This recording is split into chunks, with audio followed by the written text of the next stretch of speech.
Super Dave here with another Super Dave review.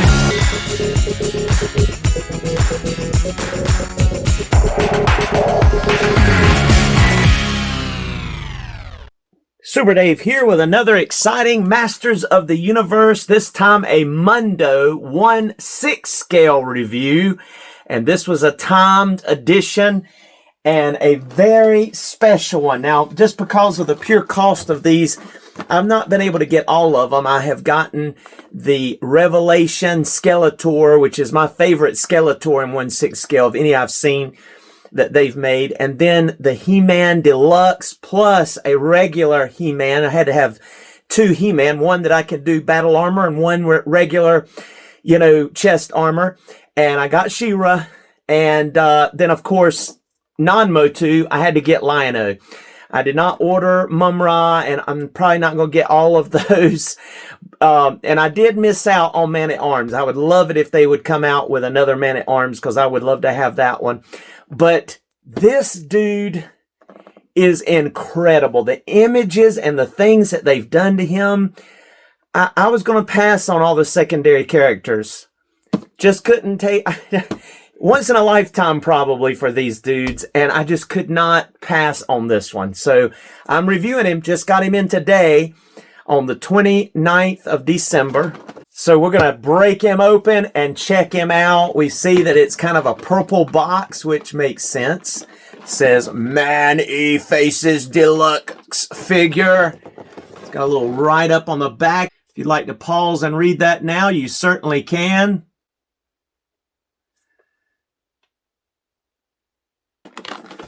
On the top, it says Masters of the Universe. The bottom, just some legalese.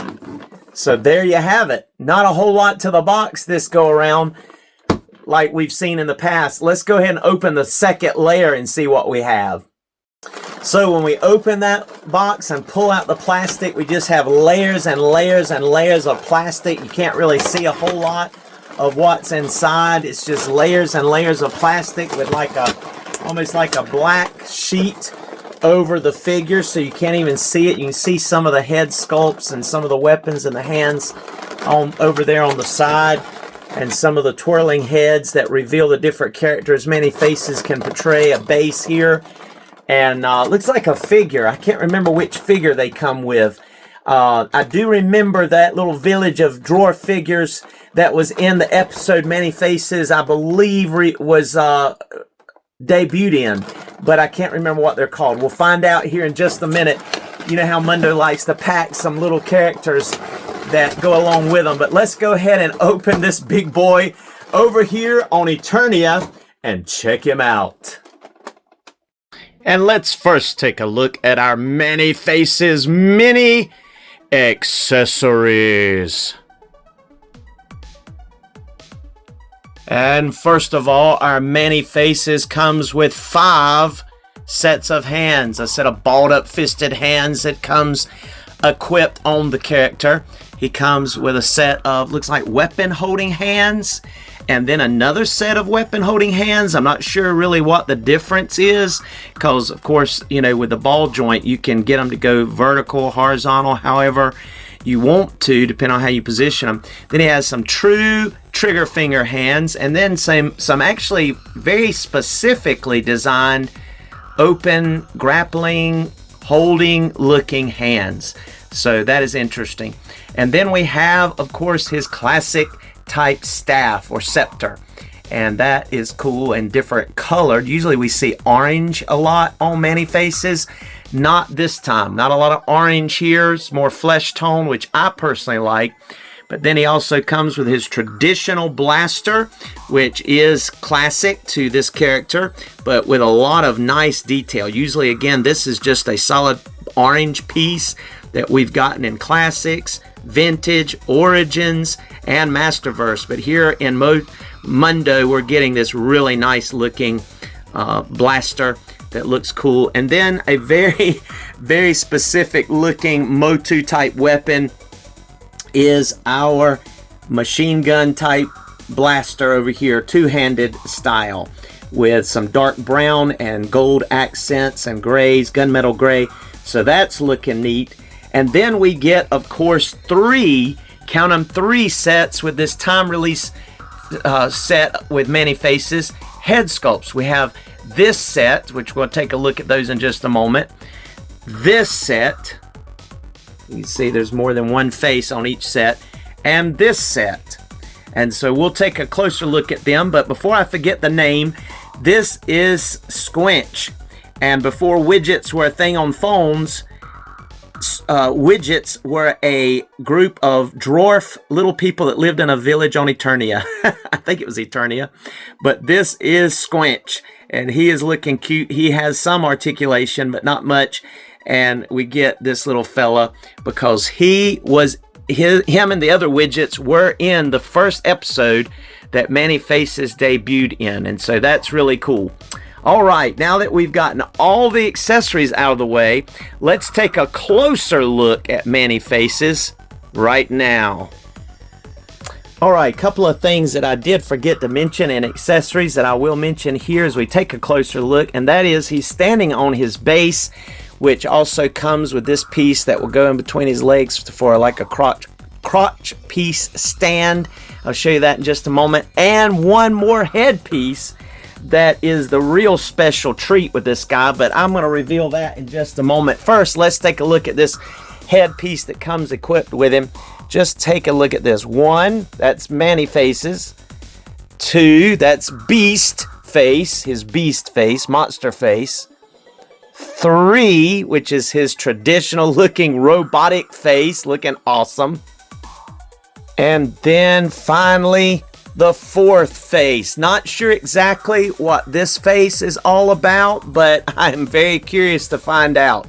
Really interesting here. Now that is just cool. Now, to change these faces, you just turn the little tab at the top, as you see here. Very easily done. So you can go from robot to monster to Man-E-Faces. Now, you just remove this helmet piece, the whole thing. See the pipe that plugs in the back. Just so much detail on this particular piece. I love it. Very much reminiscent of Man-E-Faces. And you just pull out this piece, and there is the one we just looked at, okay? And then you take the helmet and take the next piece, and you just slip it up in there, installing it like so. And then we'll plug it back in. It'll plug in the front and in the back. Go ahead and show you back here. See, plugs right into the pipe. Plugs right into that pipe piece back here. Just like so, looking good.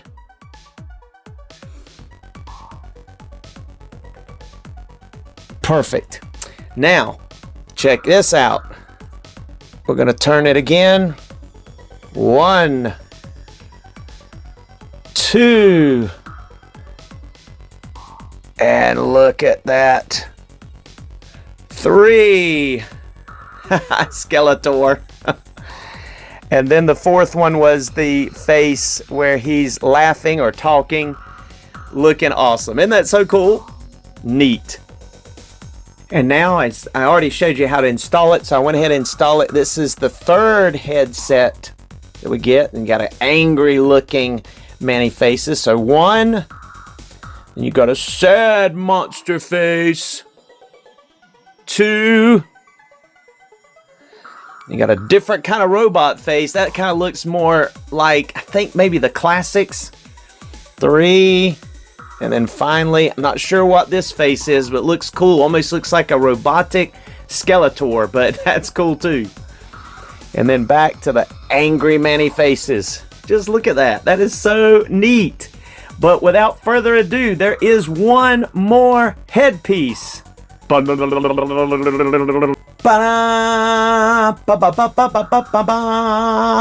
there. That's right. We get an unmasked Man-E-Faces. And that is so cool. That's with him basically taking off everything, and you're going to be able to move that head around, and that is just so cool. And that's the first time we've ever seen what Man-E-Faces look like without his helmet fully equipped. So that is just too cool. And if you know anything about Man-E-Faces, he was and can be an actor, and is good at impersonations, sabotage, you know, just think almost Mission Impossible, the original, where they would put on different masks and infiltrate. Here's your guy. So he is just really cool. Plus he's got all the neat, awesome, you know, decked out, spacey looking gear here, outfit gear. And of course, like everyone in MOTU, he's jacked, he's big, he's got muscles, veins, he's ready to go. So this is just so cool. But now let's take a look at our Man-E-Faces articulation. And first of all, we're going to look at Squinch's articulation. His head will move around. He'll be able to look up. None at all, really. He will be able to look down a little bit. He will get some head pivot. And his head will look side to side. His hand will go straight out, so he can shake hands, or it can go down. His other one can hold his spear to the side, or hold it up, or I guess go a little bit higher. But that's it. There's no other articulation here at all. No feet articulation. That is it for our little widget named Squinch. And there's a look at him all the way around. He's just a cute little fella. And yep, it is neat to have gotten this you know, side character from the original Filmation cartoon. All right, moving on to the star of the show, and that is Man-E-Faces. And we're going to go ahead and take a look at his main, I would say, head that has the most articulation first. And it's going to be able to look up ever so slightly. It's going to be able to look down slightly. He is going to get some good head pivot. And we'll look, of course, side to side. Now this base piece, of course, moves as well with it, but not sure exactly. There we go. Kind of goes straight ahead like that. But yeah, he will look side to side. But that's about it. He'll look up quite a bit there, and that's cool. But let me go ahead and remove this one. We're going to go ahead and pop on his next head. As you see, there's a big peg that corresponds with the smaller peg. And again, it pops in here. And you're going to want to pop it in that tank back there. And there you have it. Now, there's really not going to be any head articulation other than maybe a little bit to your left and a little bit to your right, or technically that's his left, but you see what I mean. But when you turn it, you're going to be able to get the characters. There's the robot. I'm not sure exactly what this character is. I'm going to have to look that up and see. But yeah, cool.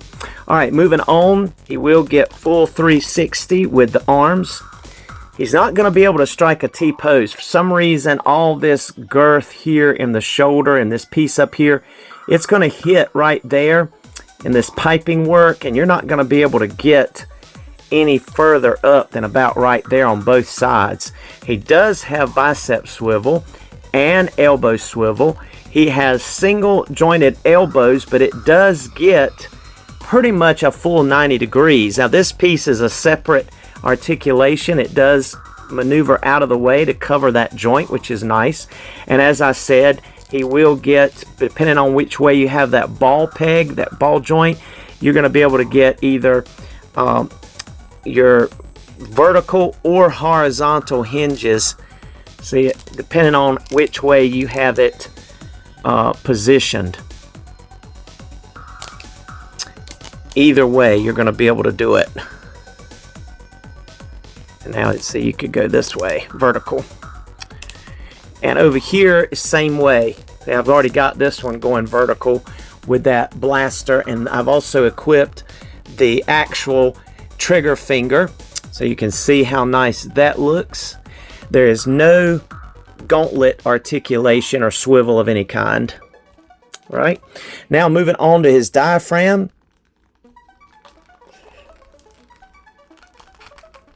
He's going to be able to crunch forward about that much. He's going to be able to bend back about that much. He's going to be able to go side to side, as you can see there.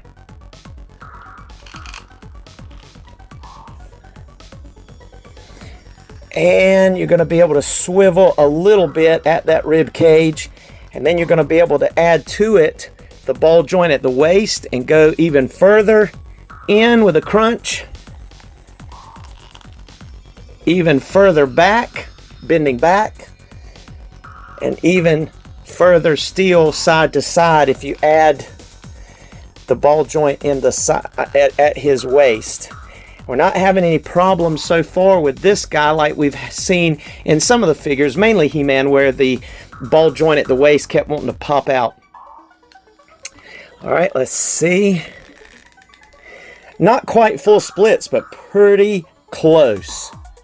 Really good. I don't want to stress it anymore because it is starting to hit the sides. But that is really good. Very smooth, too. Oh man, not very far kicking up. That's as far as he's going to be able to go before it hits that diaper piece, or I should say the pelvis type belt loincloth area. He is going to get a pretty good amount of thigh rotation though. It's built up in that ball joint of the leg up in there, so you can see that. And he has the, not really boot cut, but like a knee swivel. Let's go ahead and show that he does have double jointed knees, which get pretty good. It looks like that's about 90 degrees. The calf muscle does begin to hit the quadricep, and the knee looks really nice. And of course, you've got the knee pad there looking cool. Go on to the foot. Oh, wow. You're really not going to be able to bend that foot down at all because it just hits the back of this piece here. That's unfortunate. It's going to go up better than it goes down, so you can go up until it hits this top mechanical piece here. Look at that. Isn't that a nice touch? Like almost like a little vent in the front of the foot. But he will get, I was going to see if it pulls down any. He will get pretty decent ankle rockers. Yeah, you're going to get some ankle rocker there, as you can see. No peg hole, just says Mondo on the bottom. But, you know, overall for a 1/6 scale, right at 12 inches, let's see, well, maybe more than 12 inches actually, sorry, figure. It's pretty decent. Now I'm already seeing some scuffing, so be very careful. You see I've got a scuff on the bicep there, just moving him around the amount that I have. But he came really well padded and packed. So it's not from shipping, it's something I've done just moving him around here. But just take a look at all of this. Doesn't he look phenomenal? Just looking amazing from head to toe. Looking so neat. Just look at that. Just so amazing. So cool. Awesome. And then I equipped his other very specific open palm type hand, and you can see with the trigger and with that you can hold it either like this, that gun, which looks really good, and I turned his pelvis, or actually at his diaphragm, I turned him just slightly, and I turned this right before you start seeing the other head, and it does look like he's looking to his left, our right, so that's cool. Or he can hold it by both handles like that. So that is really, really cool. Looking neat. And there he is looking angry, holding his scepter with that other hand that was more of like a, I don't know, I think the only thing difference between those weapon holding hands is this one has the index finger all the way in, whereas that other weapon holding hand has the finger bent forward just a hair, and that's not the trigger finger. So I'm not sure why that subtle difference required another set of hands, but anyway, hey, the more the merrier. It's always good to have options. But just look at there. He can look down using that diaphragm. He's looking angry. He's getting ready to terrorize some widgets. This was before he basically was bent toward being a good guy. And now let's do some comparisons. And here is Man-E-Faces next to He-Man. And you can see that Man-E-Faces is about an inch taller. I'm not sure why Man-E-Faces is so much bigger than He-Man, but he is. And you can tell it right here. This is the deluxe timed edition He-Man. I just don't have his battle armor or any of the other stuff on him. This is regular armor because this is the way I like him. But yeah, you can see he's having to look up to Man-E-Faces. And here they are front on. And here they are with Man-E-Faces wearing his helmet next to He-Man. I think this makes him even more taller and imposing. But again, these are allies. It's amazing, isn't it? Looking awesome. These figures are just beautiful. And I have to say, this Man-E-Faces, I think it just goes above and beyond, really, in my opinion. Okay, if you saw my review of Lion-O, you know that Lion-O is taller than He-Man, but Man-E-Faces is taller than Lion-O. And here they are next to each other. So, wow, I don't know what is up with this Man-E-Faces, if this was intentional or what. But, yeah, Man-E-Faces towers over, so far, everything we've looked at. Now, I don't have Beastman. I think he's pretty big.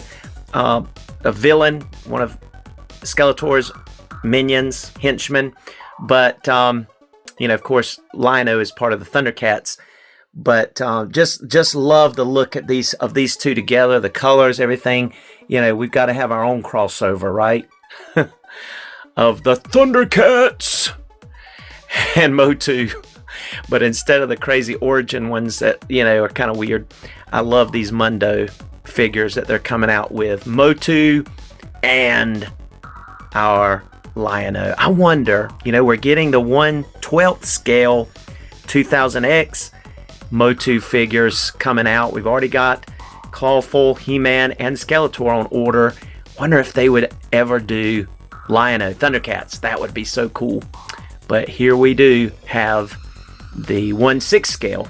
But let's measure our Man-E-Faces right quick. All right, let's go ahead and measure our Man-E-Faces in, and you can see what he looks like here beside the Revelation Skeletor. Skeletor is even shorter than he is. But our Man-E-Faces with the helmet comes in at about, oh man, let's see, 13, right at 13 and a half. It really comes to about, yeah, I would say, yeah, at the top of the knob, 13 and a half inches tall. And see, He-Man only comes in at 12 inches. So he's an inch and a half taller than He-Man with the helmet on. Let's see what he is without the helmet. And without the helmet from toe to crown, he's at 12 and 7/8. So yeah, he is definitely a tall dude. Even at, you know, just the head level without the helmet, he's just about an inch taller than He-Man, and pretty much Skeletor as well. Now, Lion-O is a little taller. With his crown on, he's about, you know, about the same height as this dude without the helmet. But when you put the helmet on, he gets another little boost of height there. And here is Many Faces next to our nice looking Prince Adam, who is smiling and is happy, wearing real soft goods shirt, real soft goods tights, fur around the boots, and then a plastic vest jacket piece. But looking amazing, and again, much shorter than Many Faces. And then with helmet, of course, you can see that he's even taller still, but looking good beside Prince Adam. He is definitely taller than the rest of these MOTU figures, the good guys anyway. And we have to do a comparison of all of our Many Faces. We have our Mondo 1/6 scale, and then going over here to our 1/12, we have our Filmation style Club Grayskull Many Faces. We have our Classics Many Faces. We have our Masterverse Many Faces, and then we have a Masterverse Many Faces that I repainted because I didn't like the orange, giving him that flesh tone, kind of like what we see over here. And I also did a little bit of paint work on and around the helmet area and shoulders, and then the hands, just to give him a more of a, what I envision Many Faces being. All of them have the knob except for Filmation. Filmation did not have a knob at the top, but that was kind of added in with the creativity because of the need to be able to turn those faces. And then we have the beastie faced, the monster face.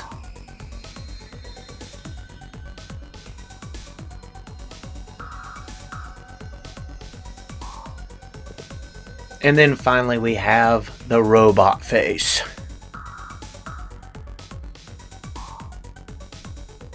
You can definitely tell that robot face is more inspired by the Filmation as far as the one in that first helmet. First set of heads, I should say.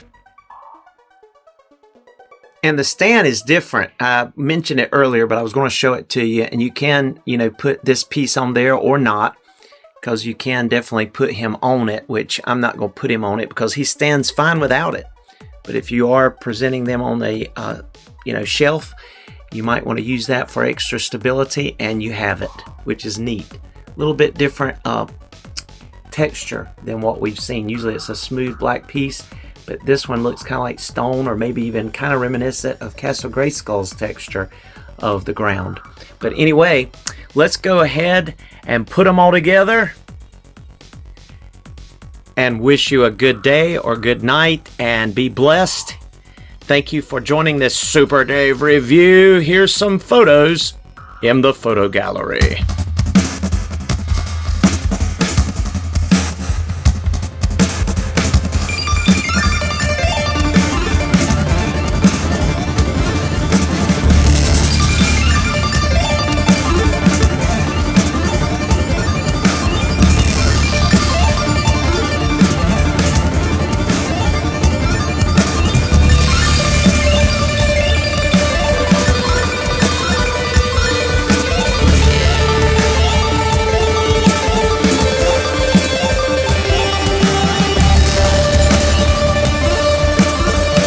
Oh, it's okay, Many Faces. We know you didn't mean to scare the widgets.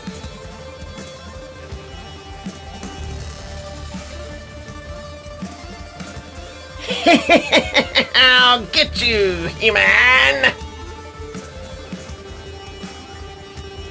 That was a very good impersonation, Many Faces.